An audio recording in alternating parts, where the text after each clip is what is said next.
Como é que está a situação da pandemia de Covid-19? Será que já acabou? Vamos saber disso daqui a pouco, conversando com a infectologista Mardijane Alves de Lemos Nunes, aqui nesta edição de Conjuntura. Agora a gente conversa com Flávio Moreno, presidente do Sindicato dos Policiais Federais em Alagoas. Flávio, muito obrigado pela presença aqui mais uma vez. Bem, como é que está a situação na Polícia Federal, no momento, em relação à remuneração, em relação a condições de trabalho? Sim, estamos progredindo, em tratativas com o governo federal para melhorias históricas de reestruturação que já vinham encaminhando já há alguns anos, inclusive desde antes de 2002, propostas e conversas com o governo, e agora com o governo Bolsonaro vem se avançando essa perspectiva de efetivação desses projetos. Bom, a Polícia Federal fez um trabalho bastante efetivo quando da Operação Lava Jato, subsidiando as ações do Ministério Público e do Poder Judiciário. Qual é o sentimento, a sensação de vocês com o resultado que a gente está vendo atualmente? Muita gente já está sendo solta, muita gente já está sendo, inclusive, não só solta, como também inocentada das acusações. E aí, como é que fica para vocês, em termos de sentimento, essas decisões recentes do Judiciário? O Judiciário brasileiro, infelizmente, a gente vê isso desde a época do Mensalão. Muitos desses criminosos que foram presos, efetivamente condenados, passaram períodos na cadeia, hoje estão aí, inclusive, se colocando em disputas públicas para cargos políticos. Estamos vendo agora o Eduardo Cunha, um criminoso quanto mais, foi cassado, preso, está se colocando como candidato em São Paulo a deputado federal. Estamos vendo Sérgio Cabral preso, condenado, filho sendo candidato. Então, infelizmente, a justiça brasileira deixa a desejar. Estamos vendo agora também o ex-presidiário Lula condenado em 3 instâncias, responsável por um dos maiores crimes, colocados no país em termos de valores, mais de 1 trilhão de reais, a Lava Jato, investigações da Polícia Federal, Ministério Público Federal, Controladoria Geral da União. Então, investigações não só aqui no Brasil, mas no mundo. Estados Unidos agora está dando recompensa para quem denunciar os desvios que foram feitos e as maracutaias juntos ao Odebrecht. Então, na verdade, a gente vê que criminosos contumazes estão tentando retornar ao público, ao poder público, retornar em candidaturas que é prejudicial ao Brasil. Isso já vem desde o Mensalão, investigações da Polícia Federal que foram efetivas em combater o crime organizado no Brasil e desmantelar a maior quadrilha de corruptos e bandidos que o país já teve. Esse sentimento de frustração, Flávio, pode levar ao desestímulo de vocês? Jamais. Enquanto policiais federais, nós fazemos um juramento, que é defender a pátria. Eu carrego isso todos os dias. Defesa da pátria e do cidadão de bem. Por isso que eu, enquanto cidadão e enquanto policial federal, poderia estar com minha família, estar com o meu lazer, estar no meu trabalho, tranquilamente vivendo, com o meu salário, curtindo a minha vida tranquilamente. Mas eu, que não tenho meu sangue aqui, meu braço, minha cabeça, não ando com proteção. Eu ando normal, com minha arma, que eu defendo a população armada, porque população desarmada é uma população escravizada em breve. A população armada, ela tem em si a autodefesa, a defesa da família, a defesa da sua propriedade, enquanto a população desarmada está ao reléu, está sobre a obrigação do Estado em proteger, que muitas das vezes o Estado não acaba protegendo. Então, da mesma forma que combatemos a corrupção, combatemos a violência no país. E a Polícia Federal é um exemplo desse combate no Brasil, inclusive de registro de armas de fogo para a população civil. Mas não seria um contrassenso querer armar a população, ao mesmo tempo querer mais tranquilidade, mais paz? Muito pelo contrário. A população armada, em seu direito de autodefesa garante a defesa à própria vida, a defesa da propriedade e a defesa das famílias. Se não tivéssemos isso, é a barbárie. Isso é desde quando o Estado é Estado, a gente estuda na teoria geral do Estado, sou formado em Direito, então nós estudamos isso. Vou dar um exemplo aqui no Brasil.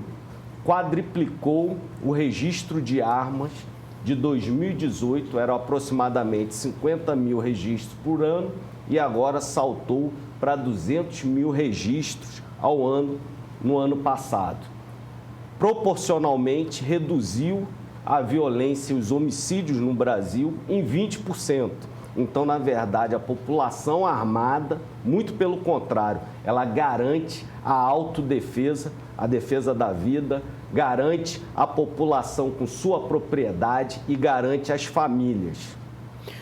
Bom, agora falando mais especificamente de política, na eleição passada, em 2018, você concorreu a senador pelo PSL, esse partido do presidente eleito Jair Bolsonaro.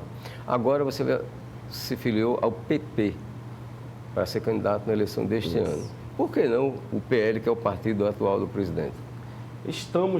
Recebemos esse convite diretamente do presidente da Câmara, o deputado Arthur Lira, para ingressar no PP e ser candidato a deputado federal. Uma bancada de Bolsonaro aqui em Alagoas. Eu fui o percussor em 2018, eu costumo dizer isso. Em 2018, quando ninguém acreditava no presidente Bolsonaro aqui em Alagoas, eu liderei a única chapa, o único palanque que deu ao presidente Bolsonaro aqui em Alagoas sustentação. Eu saí candidato ao Senado, chamei outros candidatos para compor a única chapa que defendeu o Bolsonaro aqui em Alagoas, onde eu tive 142 mil votos enquanto presidente do PSL, o partido do Bolsonaro naquela época. Hoje, quem é o braço direito, eu poderia dizer, quem é o responsável por montar o palanque do Bolsonaro aqui em Alagoas é o presidente da Câmara, Arthur Lira. Quem hoje comanda esse processo aqui em Alagoas é o presidente da Câmara. Então, nada diferente eu estou fazendo, mantenho a legalidade, a lealdade, mantenho os princípios que me carregam de gratidão, inclusive, ao presidente Bolsonaro pelas transformações que ele vem fazendo aqui em Alagoas. Aqui em Alagoas, ele só nos últimos 3 anos, ele disponibilizou para os municípios, para o Estado e para as pessoas mais pobres, humildes, 1,5 milhão de pessoas mais humildes aqui de Alagoas, foram destinados 46 bilhões de reais, o maior repasse histórico que Alagoas já recebeu de qualquer governo, em qualquer época. Se não fosse isso, Alagoas e os municípios já estariam quebrados definitivamente. Isso é o governo Bolsonaro, então não tem como eu não defender esse governo que eu defendi em 2018. Como eu falei, liderei as primeiras carreatas, montei a única chapa em apoio ao presidente Bolsonaro e continuo com esse apoio ao presidente. Na época ele tinha 8%. Nessa época, em março, abril de 2018, ele tinha 8%. O presidente Bolsonaro chegou no primeiro turno aqui em Alagoas em 34%. Não é coincidência, foi trabalho que foi feito nas cidades, foi um trabalho feito por voluntários e foi a liderança que tivemos para levar o nome do Bolsonaro a toda Alagoas. Aqui em Maceió ele teve 52% no primeiro turno. Então isso reflete o trabalho que foi feito e é reconhecido. Reconhecido pelo Hélio Bolsonaro, pelo Flávio Bolsonaro, pelo próprio Bolsonaro.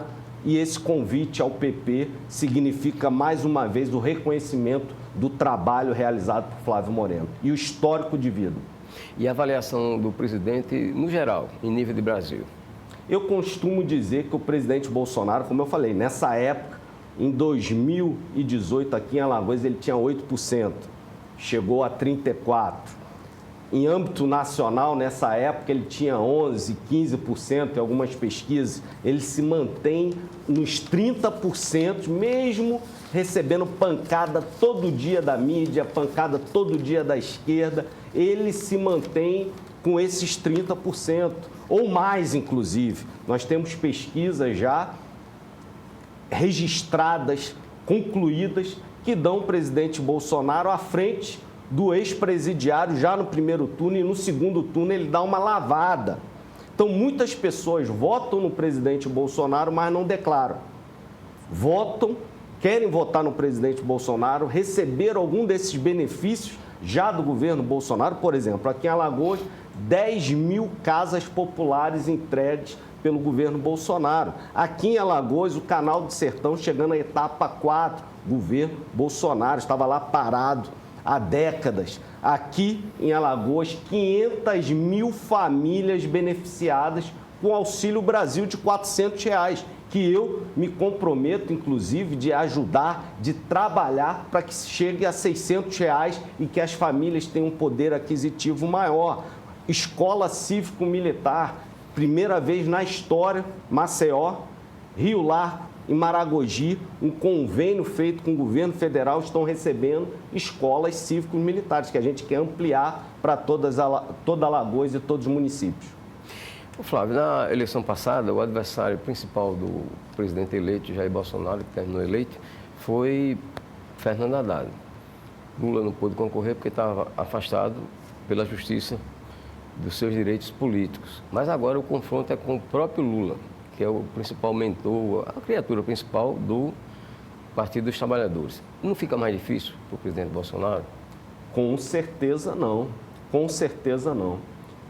Durante o governo Lula, já no primeiro ano do governo petista, nós tivemos um mensalão. Foi desbaratada uma organização criminosa que estava dentro do Palácio do Planalto, cujo o ministro da Casa Civil, Zé Disseu, preso, e várias outras figuras do PT, inclusive na Câmara Federal, no Senado, foram presos, já dentro do governo do PT.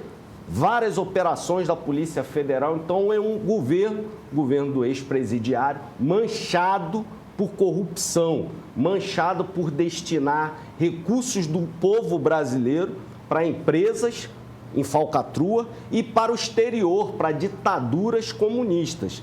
O governo Bolsonaro, eu costumo dizer que eu prefiro 100 mil vezes um presidente que fala a verdade, um presidente que fala demais, do que um corrupto, do que um que rouba, do que um vagabundo ex-presidiário.